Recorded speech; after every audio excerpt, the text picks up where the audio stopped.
Thank you for stopping by. I just have something to say. Today, we're going to see a glaring example of what is wrong with our judicial system. We have a young man that's been a suspect of a triple murder who was caught with a machine gun at 16. Now he's been accused of violating a restraining order. But before we dive into this video, I would like for you to like and subscribe and share this video. Right now, a teenage murder suspect previously released on GPS monitoring is behind bars again after violating a restraining order. 18-year-old Caden Smith is now accused of violating a protective no-contact order. Our Michael Van Scoik is in the studio now with the latest on the charges, and he's updating us on where the case currently stands. Michael?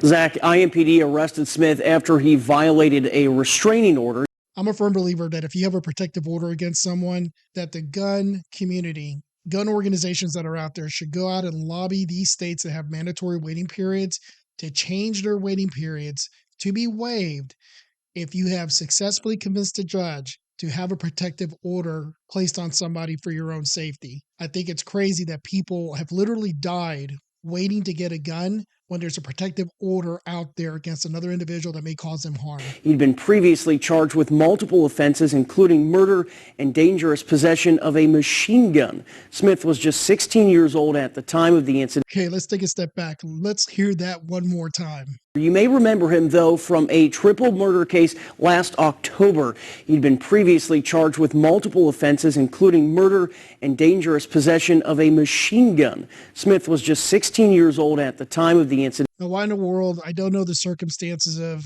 exactly what happened in the courtroom with this individual, but why wasn't he charged as an adult? And there had to have been some mechanism to make something stick. I mean, let's be real. I'm going to put links in the description box below where a woman who is 87 years old gets arrested for not paying her trash bill, which was only $77, and another gentleman who ended up going to jail because of literally molecular level drug residue on a dollar bill in his wallet. The judicial system is much more harsh on the innocent than it is to the violent criminal. Now 18, he was released on GPS monitoring in late September this year. This came after the Marion County Superior Court ruled to suppress evidence in the case. We spoke with family members of the victims at the time. They told us they were dismayed by the judge's decision. It's disheartening.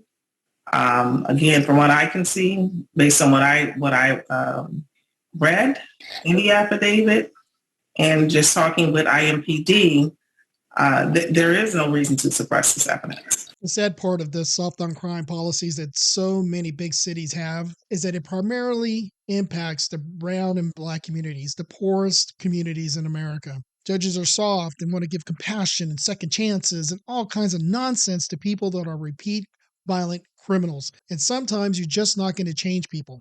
I lived in a neighborhood that was so bad that while the criminals were out running around like lunatics and doing things, I grew up in a house that was basically the effect of home arrest. And you're like, what the hell are you talking about? I lived in a home in North Dade County, Florida.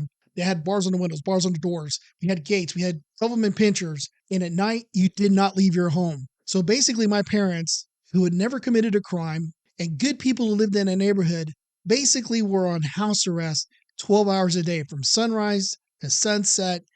They lived their lives, and at night from sunset to the next morning, you didn't go out unless you absolutely have to. Tell me what kind of weird, insane world is it that criminals can run around and about and good law-abiding citizens have to lock themselves in a cage and sequester themselves for 12 hours a day hoping that nothing happens to them. We live in an upside-down world, and our judicial system is unfair to those that are poor and underprivileged. Now, the rich Karens, they talk about guns, and they never have to deal with this stuff. But the rest of us who have to deal with this every day, soft on crime does nothing but harm poor neighborhoods. And then the worst part is that the same liberals that are letting these guys out are saying, oh, by the way, you shouldn't have a gun. I don't see why I need one. I got to live in a gated community. I've got cops all over the place. When we defunded, they didn't defund from my neighborhood, they defunded from yours. And that is one of those things that, as a law-abiding first-generation American, really pisses me off because the liberals talk all this shit about how much they care about the poor and about the innocent and the downtrodden. They could give two shits less.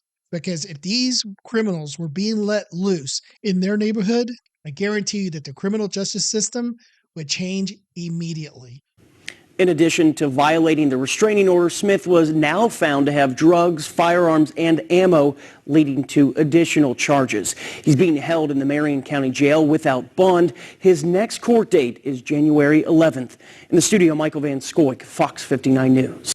So we'll see what will happen with this young man. Maybe when he's in jail, they'll withhold his cookies and ice cream or something. I don't know. And it's just a shame that we as a society tolerate this. Good people need to get together and call out our judicial system to hold criminals accountable. This woke nonsense is getting nothing but innocent people killed. And it's not fair. And it's not just to the poorest among us. Thank you for visiting. I just have something to say. Please like and subscribe and share this video.